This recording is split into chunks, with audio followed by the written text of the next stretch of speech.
tu sais, pour avoir écouté sous-écoute, je pense que je les ai écoutés, quasiment les 300 épisodes, là. Puis, ben de l'humour que j'ai consommé, que je consomme encore, je le sais, le travail qu'il y a en arrière. Puis des fois, quand je te regarde, là, puis je sais pas si ça vous fait ça, mais des fois, tu punches, puis je suis comme... Par quel chemin il est allé? Esti? C'est l'alcool. Il est brain.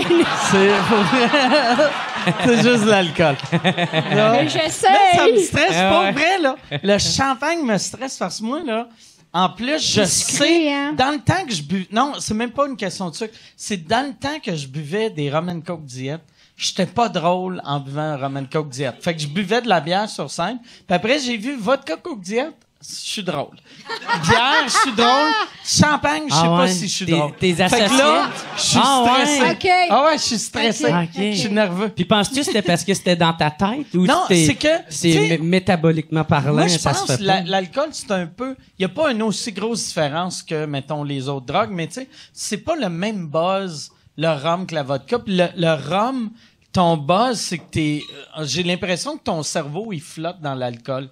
Fait que, tu sais, c'est dur puncher quand t'écoutes pis t'es comme, Chris. Tu sais, je me sens quasiment, tu sais, comme si je suis pas là, mais vodka, ça me garde allumé. Ouais. Comme la bière. Tu sais, dans ma tête, je suis allumé, là. Mais ça fait-tu comme, tu sais, en musique, l'alcool, ça va pas bien avec la musique parce que la musique, c'est une question, c'est du rythme, c'est du temps, tu sais. Ben, vous autres aussi, vous avez le timing, mais c'est pas pareil. Fait que nous autres, puis comme l'alcool puis la drogue, ça décale, tu décales dans le temps, t'es moins tête, tu sais. Fait que tu te trouves super hot les soirs que tu bois pis tu fais un show un peu girlo. Ça, mon père disait ça, je trouve ça fait vieillot de dire ça, girlo. Mais quand t'es girlo un peu, tu fais un show, tu te trouves super hot. Le lendemain, quand tu t'écoutes, tu fais, asti que c'est pas bon. Ouais.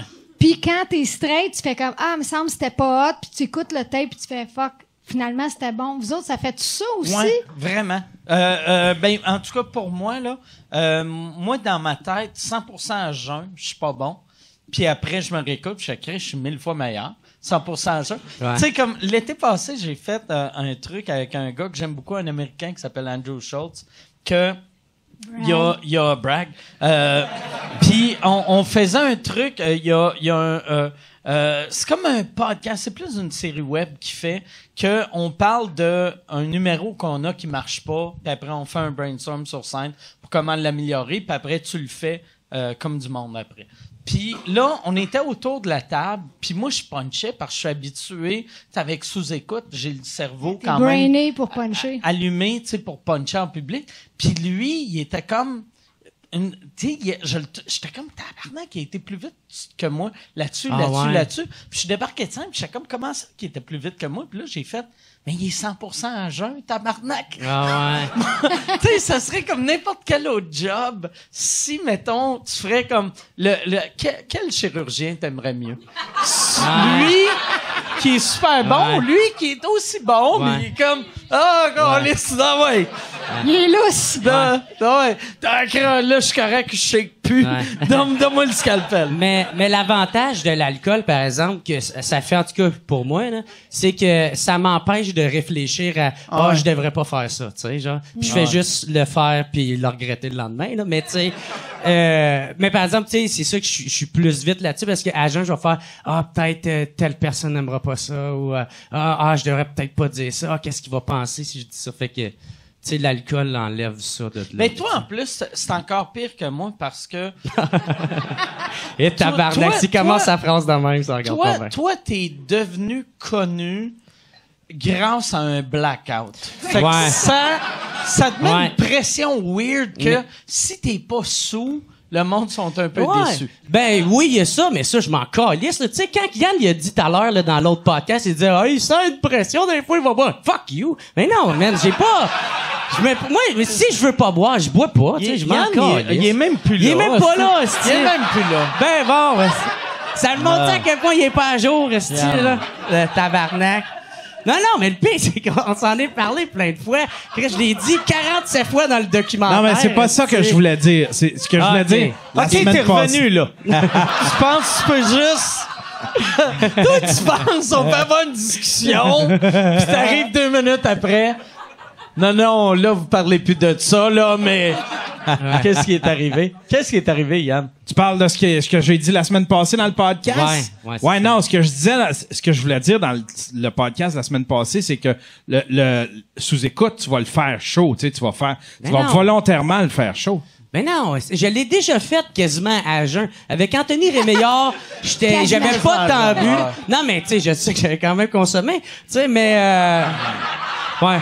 Ça sonne comme j'avais fait de la poudre, là, mais non. Mais tu t'es pas piqué. Mais c'est pas piqué! T'es clean. Pas de piquage. C'est ça. Non au fentanyl. Fait que non, puis c'est le fun que tu te piques pas, c'est juste une conscience éco-responsable. Vu qu'il y a du plastique. Ah ouais, c'est ça. C'est comme non. La journée qu'ils vont faire des seringues en vitre, là, en papier recyclable. Ouais, c'est ça. Biodégradable. T'as-tu une seringue en bambou? Je veux pas. Non. Puis, tu sais, je sais aussi, avec Denis Talbot, j'avais pas tant bu, j'avais quasiment pas parlé. Non, aussi, c'était à jeun. J'allais dire 100% à jeun.